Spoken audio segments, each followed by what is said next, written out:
प्यारे प्यारे बच्चों, नमस्कार, शुभाशीष। मैं एक बात पूछना चाहता हूँ कि ये बताइए कि बरसात हो रही है और आप किसी टेंट के नीचे खड़े हैं और आपका वो जो टेंट है उसमें छिद्र हैं और आप टेंट के नीचे इसलिए खड़े हैं कि आपके ऊपर बारिश की बूंदें ना आए।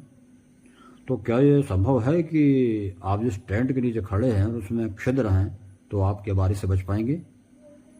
नहीं। चलिए दूसरी बात करता हूँ कि आपने छाता ओढ़ा है, छाता लगाया है बारिश से बचने के लिए और आपके छाते में भी छिद्र हैं, तो क्या आप भीगने से बच पाएंगे? नहीं।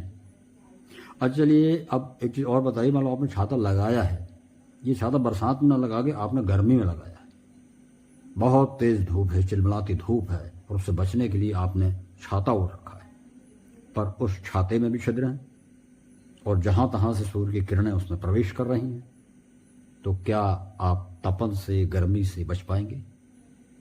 नहीं। चलो एक बात और कर लेता हूँ कि जो तेल होता है जहाँ से निकलता है, तेल के जो कुएँ होते हैं सऊदी अरब वगैरह में अधिक संख्या में है, तो क्या उस तेल को हम एज इट इज़ खा सकते हैं, पचा सकते हैं? नहीं। वह तेल कई स्टेज से प्रोसेसिंग के थ्रू गुजरता है और एक रिफाइंड वे में हमारे सामने आता है, तब वो एडिबल स्टेट में होता है, मतलब खाने योग्य होता है और हम उसे खाते हैं। तो ये सब बातें मैं क्यों कर रहा हूँ? आज 16 सितंबर है, ओजोन दिवस। पहले तो आप सभी लोगों को ओजोन दिवस की बहुत बहुत हार्दिक शुभकामनाएं। और जो जितनी भी बात मैंने आपसे कही, टेंट की, छाता की, तेल की, इनका सीधा संबंध आज ओजोन दिवस से है, क्योंकि ये ओजोन लेयर क्या होती है, ओजोन की परत क्या है।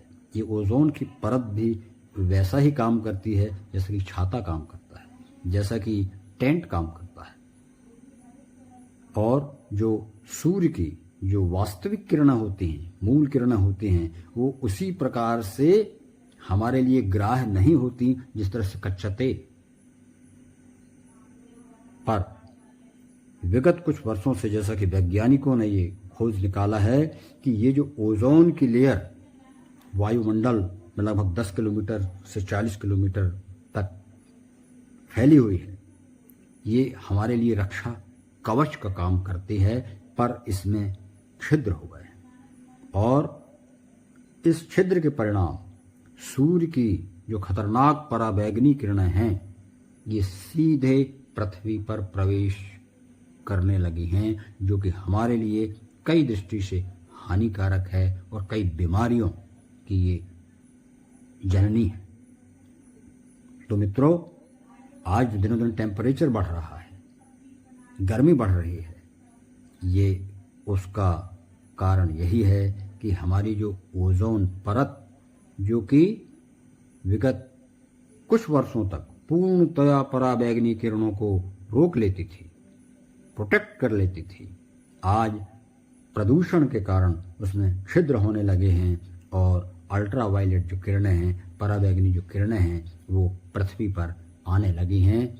और अगर सिलसिला प्रदूषण का यूं ही जारी रहा तो वह दिन दूर नहीं जब हमारी इस धरा का तापमान इतना अधिक होगा कि हम जी नहीं पाएंगे, हम उसे बर्दाश्त नहीं कर पाएंगे।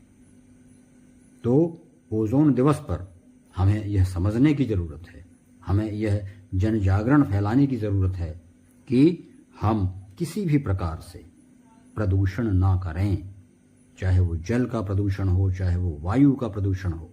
अधिक से अधिक हम पौधे लगाएं, अधिक से अधिक हम पर्यावरण को समृद्ध करें। और वैज्ञानिकों का भी कहना है कि यदि हमने पर्यावरण प्रदूषण पर कंट्रोल कर लिया तो ये जो हमारी ओजोन लेयर है उसमें जो छिद्र होने लगे हैं वो धीरे धीरे ठीक हो जाएंगे और जो खतरा है वो टल जाएगा। तो बच्चों, आज का दिवस महज एक सेलिब्रेशन नहीं है, बल्कि एक चिंता और चिंतन दोनों का विषय है और कुछ करने के लिए संकल्प लेने का विषय है। तो आज के दिन आप अपने मन में ये ठानें कि हम किसी भी प्रकार का प्रदूषण नहीं फैलाएंगे। आप सभी को एक बार पुनः ओजोन दिवस की हार्दिक शुभकामनाएं। जय हिंद, जय भारत।